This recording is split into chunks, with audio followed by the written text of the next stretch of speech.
Etika ketika berhubungan dengan orang lain. Yang pertama, harus sopan. Jangan gonyak-ganyuk ngeling semi. Gonyak-ganyuk ngeling semi itu perilakunya ndak sopan, membuat malu. Di Jawa konsep malu itu luar biasa. Kalau kamu sudah disebut orang duwe isin, itu kiamat duniamu. Kamu sudah tidak dianggap manusia dewasa. Jadi ndak, hati-hati, jangan melakukan sesuatu yang memalukan. Biasanya hal-hal yang ndak sopan. Dan itu nanti kalau belajar etiket Jawa, sangat banyak hal. Hati-hati benar orang Jawa untuk tidak membuat malu. Mulai cara makan, cara minum, cara ngomong, cara lewat, cara. Ada rumusnya sendiri. Untuk tidak apa? Tidak memalukan. Ngomong aja kan ada levelnya. Mau nguku, mau kromo inggil. Itu yang bikin siswa-siswa hari ini stres itu. Belajar bahasa Jawa itu kan. Tapi enggak, karena memang di Jawa konsep malu itu luar biasa. Dan ndak boleh nggugu karepe priyangga. Nggak boleh sak karepe dhewe. Apa-apa dipikir dulu, dipertimbangkan.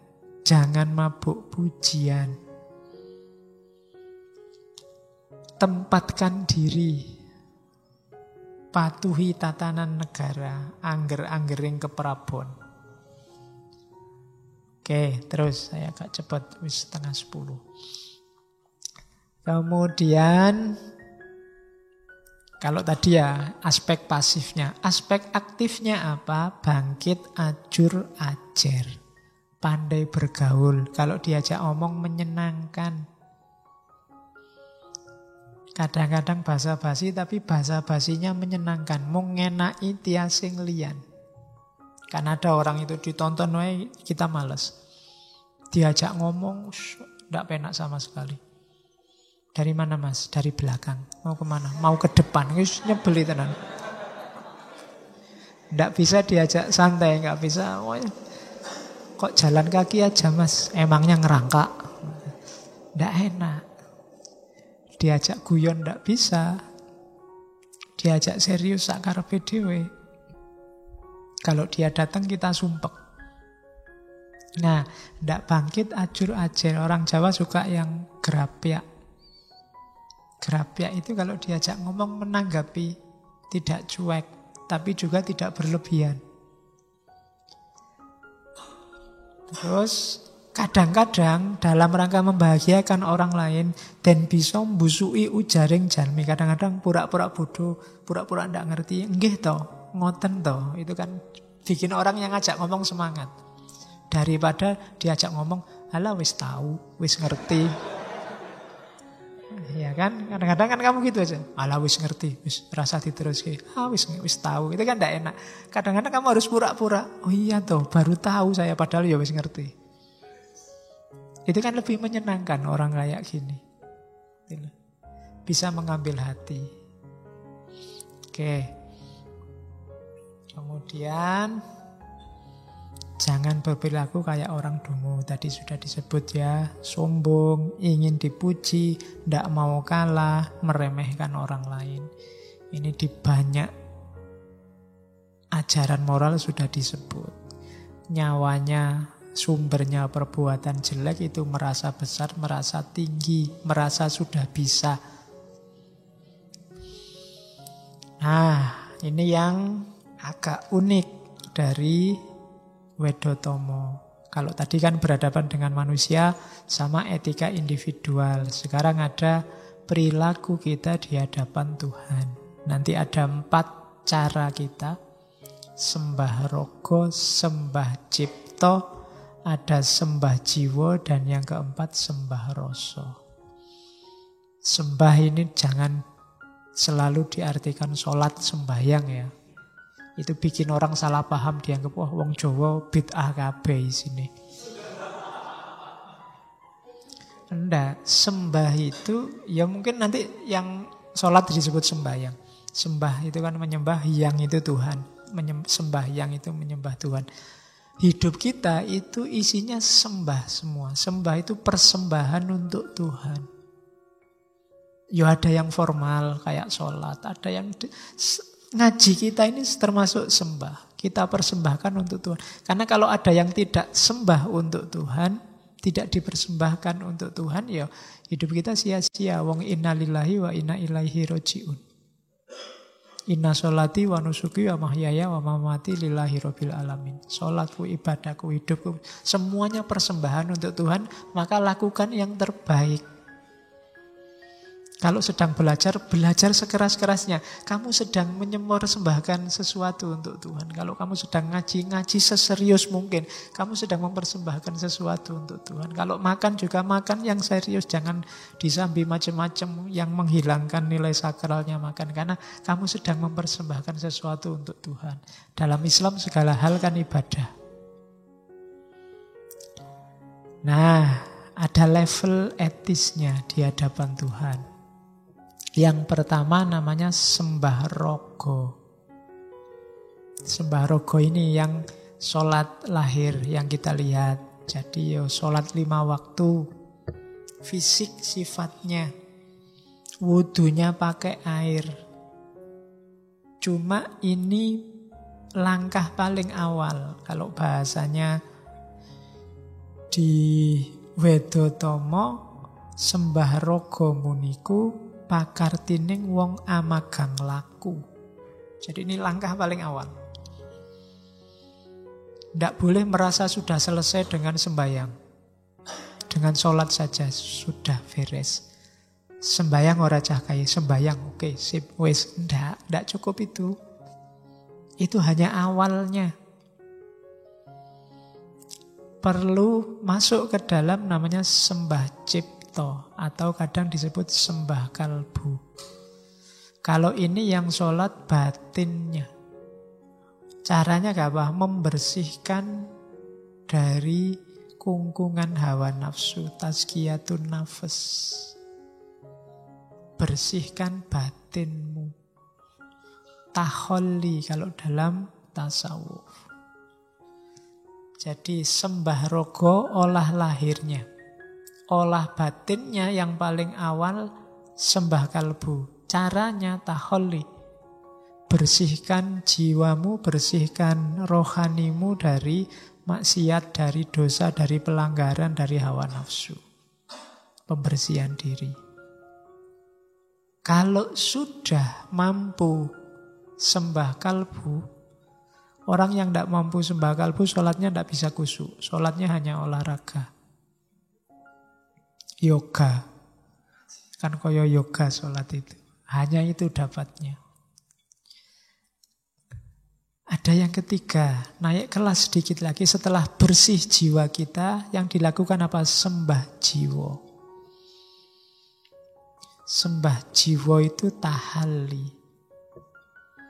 Meletakkan dalam diri kita hal-hal yang baik. Ya termasuk meletakkan Allah, meletakkan segala kebaikan moral dalam diri kita. Orangnya harus iling waspodo. Orientasinya hanya pada Allah. Setiap detak jantung dan desah nafasnya adalah zikir. Hanya Allah saja yang ada dalam hidupnya. Itu sembah jiwa. Jiwa lebih dalam dibandingkan kalbu. Kemarin di Ibnu Miskaweh kan lapisan luar mental itu kan yang kalbu itu, terus masuk lagi ada ruh. Jiwa itu kan bahasa Arabnya ruh. Jadi menghidupkan lagi rohanimu dengan Allah setelah tadi terhalangi oleh nafsu. Sembah jiwa. Kalau sudah bisa sembah jiwa, sudah bisa hidupmu isinya sepenuhnya, orientasinya hanya Allah saja. Tahalli ada level keempat, tajalli. Sembah rasa. Ini mirip makrifat kalau dalam tasawuf. Kamu akan menemukan hakikat. Kamu akan menyadari rahasia terdalam hidup ini. Dan kalau sudah nyampe sembah rasa, itu kamu sudah nyambung langsung sama Allah. Mursyidmu juga sudah tidak ikut-ikut lagi. Jadi itu level paling tinggi. Step-step, makom-makom yang harus dilalui oleh seorang manusia dalam rangka ilaihi roji'un. Kalau sudah sembah rasa, kamu sudah ketemu. Sudah ketemu sudah ketemu Allah. Jadi rogo, kalbu, kemudian jiwa, dan yang keempat rasa. Jadi totalitas hidup kita isinya hanya Allah. Itu etika di hadapan Tuhan. Nah, Mangkunegara mengkritik keberagamaan yang formalistik. Formalistik itu ya tadi hanya raganya saja.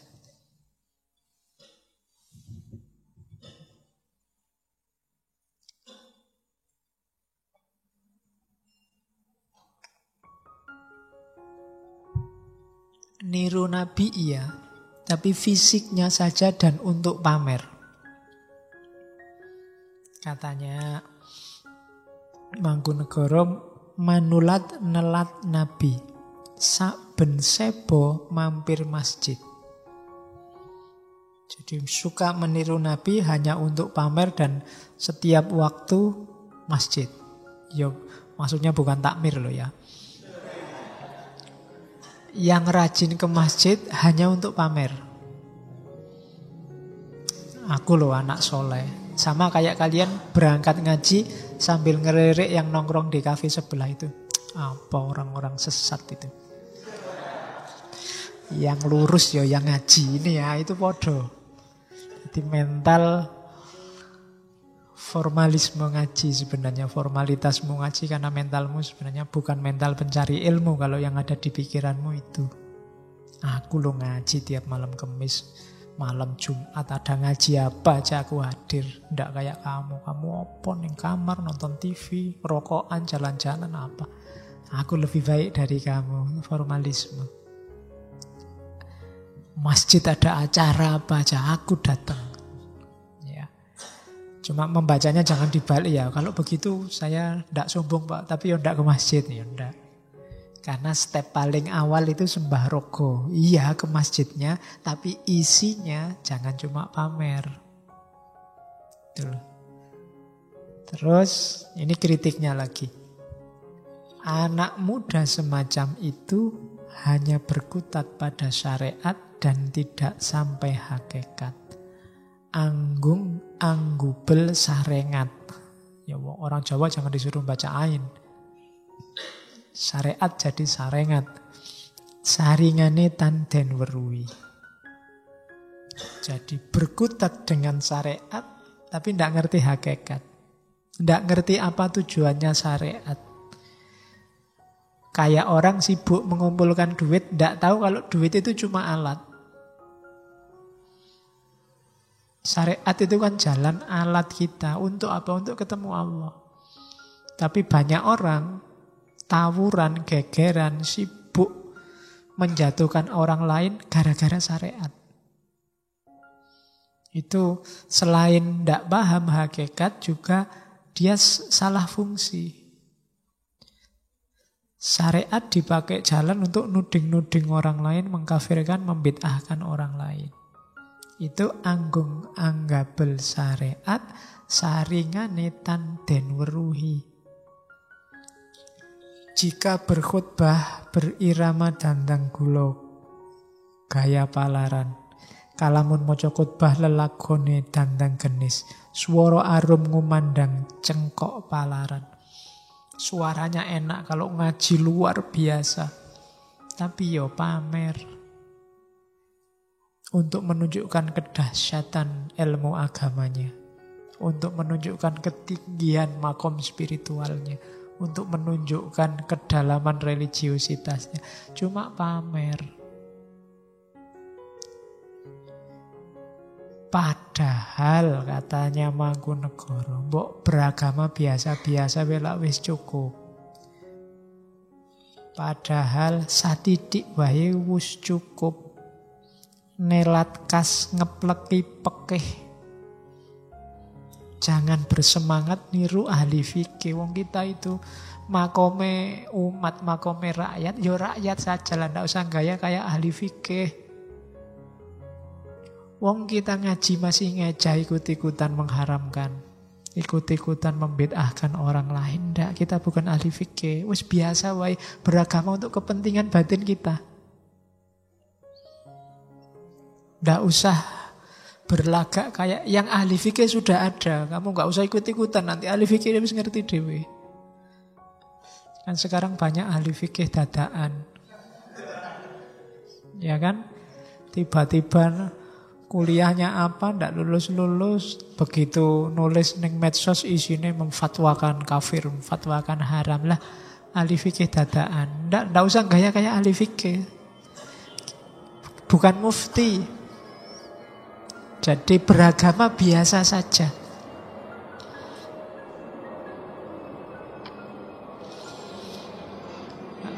Satitik bae wis cukup. Ngerti cara sholat yang benar, ngaji yang benar, puasa yang benar, yang praktis untuk kebutuhan beragama kita, mendekat kita ke Allah, sudah. Nggak usah gaya jadi ahli fikih. Nggak usah gaya tiba-tiba beli kitab kuning fikih ala Madhaibul Arba'ah. Wong ngaji wae ra iso. Ya kan? Yang ahli fikih sudah ada jatahnya. Itu kritiknya Mangkunegara pada cara beragama yang formalistik. Dia ngeritik lagi. Ini istilah juga sering dipakai. Durung pecus keselak besus. Amaknani rapal koyo Sayyid saka Mesir. Belum mampu tapi berani. Jadi durung pecus keselak besus itu. Masih belum bisa kok kemendel. Kemendel itu apa ya bahasa Indonesia? Kendel itu berani. Kalau kemendel itu nekat. Ya sejenis itulah. Jadi belum pecus keselak besus. Amaknani rapal koyok Sayyid saka Mesir. Wah, berani-beraninya memaknai kalimat-kalimat, memaknai nas koyok syekh dari Mesir aja. Padahal ya ndak ngerti apa-apa. Itu namanya belum pecus keselak besus. Ya nanti kalau di medsos, di Facebook ada orang kayak gini, kamu kasih komentar di komennya. Belum pecus keselak besus. Wong urung mampu aja kok. Gayane kayak pinter-pinter loh. Itu belum pecus keselak besus. Ya kalau memang kiai, kalau memang ulama, ya memang jatahnya mereka. Ahli fikih bisa istimbat hukum, iya. Tapi yang kayak kita-kita awam itu mbok sudah wong bisane cuma manut. Nggak usah kita nyalahkan orang lain. Yang berhak nyalahkan mungkin yang ahlinya. Oke. Terus kritiknya dilanjutkan. Elok jawane den mohi peksa langkah ngangkah met kawruh ing Mekah. Aneh, tidak suka kejawaannya memaksa diri mencari pengetahuan di Mekah. Tidak paham jati dirinya, tapi menggali pengetahuan jauh. Sampai ke Mekah segala. Padahal inti pengetahuan yang dicari itu ada pada diri sendiri. Katanya Mangkunegara, asal mau berikhtiar, di sana dan di sini tidak berbeda. Tidak jaminan yang belajar di Mekah itu terus lebih baik.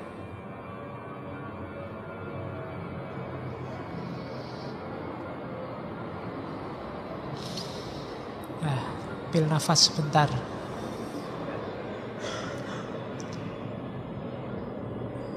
Jadi ndak jaminan, ndak harus ke Mekah. Wong Jawa wae ra ngerti kok. Apa neh Mekah itu kan bahasa kasar ngono. Kok enggak ya? Daripada mendalami agama, Ini untuk kita ya, bukan untuk elit yang memang sudah santri, makomnya ahli fikih. Untuk kita, tidak usah gaya. Daripada mendalami agama, lebih baik nyari nafkah ngupo bogo. Jadi berhubung ditakdirkan sebagai orang lemah, ya lebih baik mengabdi raja tadi PNS, bertani atau berdagang, suwiting noto, tani, tanapi, agrami. Sudahlah untuk kita, ayo diurusi urusan kita yang wajib-wajib buat kita. Yang mahasiswa yo sinau belajar, yang tani yo bertani, yang dagang yo dagang. Nggak usah melu-melu diskusi yang di luar jangkauan kita. Ya meskipun kemudian di kalimat akhir Mangkunegara merendah, mungkin khawatir dimarahi kiai-kiai. Padune wong dahat cubluk durung weruh cara Arab. Saya ngomong gini ini karena saya itu bodoh, ndak ngerti agama, belum tahu cara hidup orang Arab. Ini merendah sekaligus nyindir. Jadi ya sepurane mohon maaf saya ngomong kayak gini. Wong saya itu orang bodoh, ndak ngerti kayak gimana sih Arab itu. Kan orang-orang sekarang suka yang ke Arab-Araban. Nah, makanya dia sebenarnya nggak sekarang, dulu juga begitu, nggak tahu kalau sekarang. Jadi padune wong dahat cubluk durung weruh cara Arab. Nah, kalimat-kalimat Jawa ini bisa kamu ambil untuk komen di statusmu. Oke, nah ada contoh ideal. Ini sebenarnya ada di bait-bait awal, saya taruh di belakang. Contoh ideal yang disarankan oleh Mangkunegara itu Panembahan Senopati yang mendirikan Mataram, yang sebenarnya statusnya adalah anak angkatnya Hadiwijaya Joko Tingkir. Cuma karena dia tekun di jalan ilmu, tekun melakukan suluk, tekun tirakat, akhirnya ketemu dan dapat wahyu ke Prabon sampai jadi raja. Jadi dia adalah model laku utama. Panembahan Senopati itu dikenal kuat menekan hawa nafsu. Kapati Amarsudi sudoning hawa lan nafsu. Suka bertapa. Nanti kalau yang baca sejarahnya dia melakukan laku macam-macam. Dia pernah Topongeli itu menghanyutkan diri di sungai sampai pantai selatan di Kali Opak. Jadi semetinya gitu. Pernah di satu waktu ngelakoni 3 tirakat sekaligus. Yo ngalong, yo ngidang, yo kungkum. Jadi dia ada pohon di atas sungai, dia gantung di situ, kepalanya di bawah, kungkum sekalian di sungainya. 3 hari 3 malam. Ceritanya begitu. Itu tirakatnya khas Jawa, puasa-puasanya. Ya beberapa ceritanya sifatnya simbolik. Tapi memang Panembahan Senopati dikenal suka tirakat. Ya rumusnya kayak di awal tadi, siapa yang suka tirakat menjalani laku, ya ketemu ilmu dan manfaatnya. Sekaligus karomah-karomahnya yang diperoleh dari ilmu. Kalau sedang tidak tirakat, Panembahan Senopati itu suka membahagiakan orang lain, membuat senang orang lain. Makanya disukai banyak orang, dicintai banyak orang. Kalau sedang tidak ada kesibukan sebagai raja, dia berkelana, mencari ilham. Dia lebih suka ketenangan, ketentraman hati. Suka prihatin, kuat mengurangi makan dan tidur. Padahal sebagai raja gampang, dia pingin seneng-seneng, pingin kawin berapapun bisa, pingin makan seenak apapun bisa, pingin tidur seneng-seneng juga bisa. Tapi enggak, dia lebih milih tirakat, lebih suka berkelana, nyepi. Tujuannya apa? Kehalusan budi, mesuh reh kasudarman. Jadi semua yang dijelaskan di depan tadi itu derivasi dari ideal seorang Panembahan Senopati yang mendirikan Mataram. Terus, akhirnya demikianlah ilmu yang nyata mengkono ilmu kang nyoto. Sanyatane mung reseping ati, senyatanya memberikan ketenangan hati. Bunga engaran cubluk tetap senang dikatakan bodoh. Sugeng tias yen den ino, tetap gembira bila dihina. Tidak seperti si dungu yang selalu sombong, ingin dipuji setiap hari. Janganlah seperti itu orang hidup. Jadi inilah ilmu kasunyatan, ilmu nyoto. Bukan ilmu yang jauh dari jangkauan, tapi juga tidak mengikuti realitas apa adanya. Ada ideal-ideal yang ditetapkan. Nasihat terakhir dari Wedotomo. Oleh karena itu, rajinlah anak-anakku, belajarlah menajamkan perasaan. Siang malam berusaha. Berusahalah selalu menghancurkan nafsu pribadi agar menjadi orang yang utama atau baik. Asahlah di alam sepi.